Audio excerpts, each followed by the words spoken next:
The other day, Robert F. Kennedy Jr. made a comment that something to the effect of there is an argument or there is an opinion that COVID 19 was created, and it was created in a way that neither Chinese people nor Ashkenazi Jews could get it.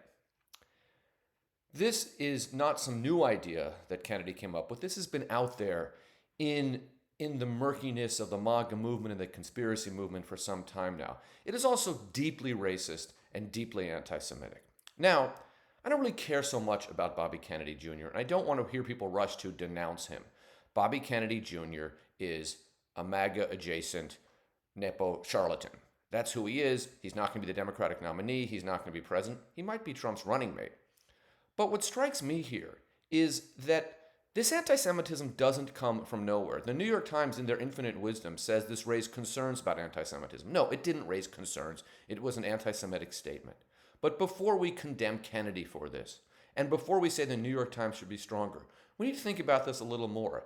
Because every time, and I hear this all the time, someone lists off the various bigotries of the MAGA movement, when they leave off the anti-Semitism, they are complicit in it. The MAGA movement, once you get under the surface, is mired in these anti-Jewish conspiracy theories that go back for centuries. And it's not hard to see that if you look.